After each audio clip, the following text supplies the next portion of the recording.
Gary, obviously great fight back from your team last week. Have you got a similar sort of response to what you wanted again during training this week?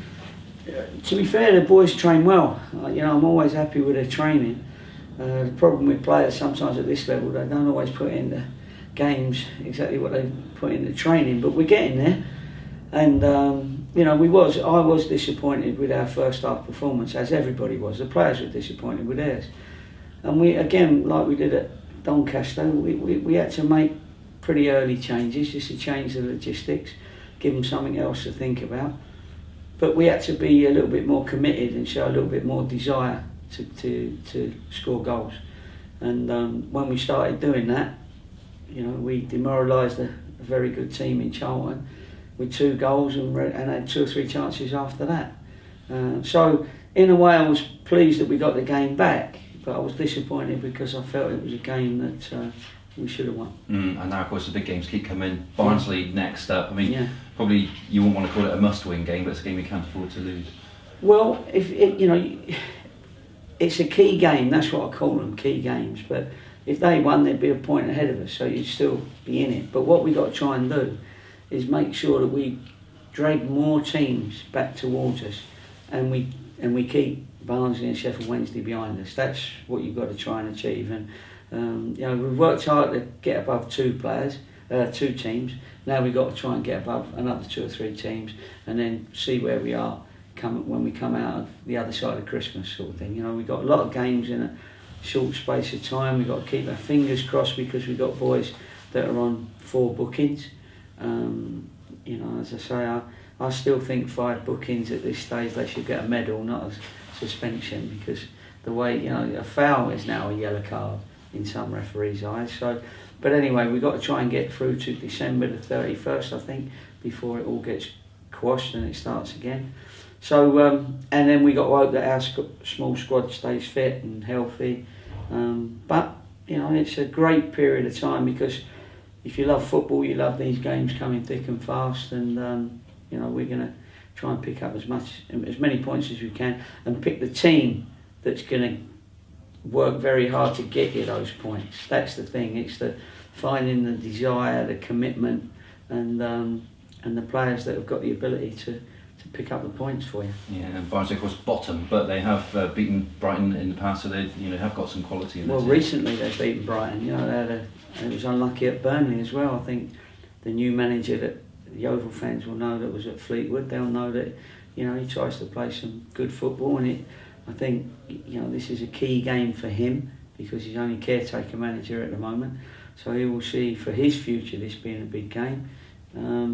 So we'll have to see whether he's passed that on to the lads, but certainly it will be a big game for both sides, like it was with us and Charlton, and we'll have to see who comes out of it. Yeah, absolutely. And Chris Dunn, is this perhaps the last game that you see him starting? Is Marek Stepp back on track still on track for Blackburn? No, listen, you can't say that, because I think Chris Dunn has, well, you can because you just said it, but Chris Dunn has had a fantastic few games, and if you start making him feel he's a number 2 as soon as Marek comes back, then it's going to be difficult to ask him to take over again if that happens again, sort of thing. So they'll both be competing for a place, and Marek has got a great attitude for competition.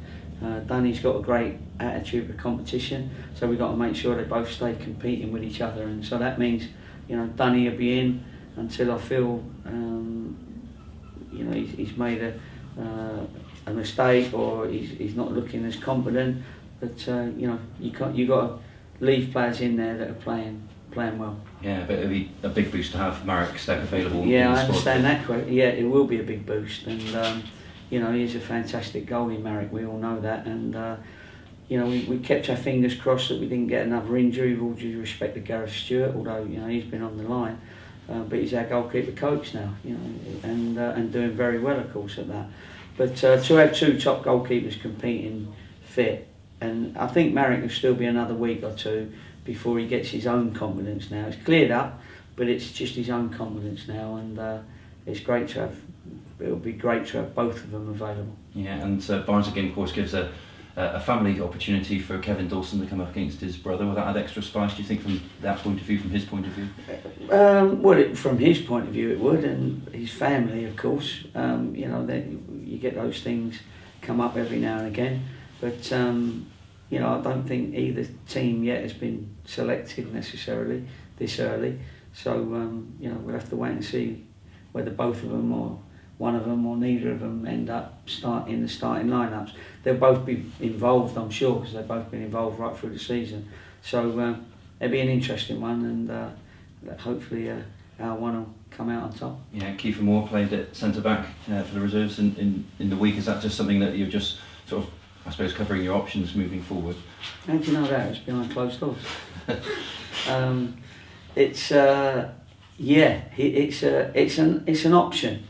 He's a young lad and he hasn't really had an upbringing as far as an apprenticeship's concerned and learned the game. So, you know, he's big, he's strong, and actually he's a lot stronger as a centre half than he is at the moment as a centre forward, because he's coming on to things and you tend to follow a centre forward's run as opposed to having to make the run yourself if you're a centre forward. So we're thinking either way it will help him learn the game, because he can come up against good strikers and see what good runs they make, and that'll help him as a centre forward. But you know, he's no mean centre half actually, you know, and we're quite pleased that with what he done the other day and what he's been doing in training. And he might have that extra string to his bow, but take a bit of time. But he's still learning. But you know, we're happy with his progress. Yeah, and the power of Twitter gives us names that have been training with Yeovil. Hugo Collis is one, for example. Is he someone you're looking at, or is that all gone now? Well, I don't know if you've read Twitter recently, but he's gone now, yeah. And you know, we've got a couple of other lads that we had in as well. A boy from the MLS and another boy that was at Middlesbrough a couple of seasons ago. But you know, all three of them were not better than what we already had. So we bring them in because they're out of contract, but generally they're out of contract because, you know, they were not released, but they went from their club in the last transfer windows. So it means for 6 months or so they haven't played. And if you don't play for 6 months or train with our sort of intensity, you're too far behind. And you know, we can't afford to bring someone in that we've got to give another pre-season to until it'll be too late. You know, so all three of them we've said, no, you know, thanks a lot, but no thanks.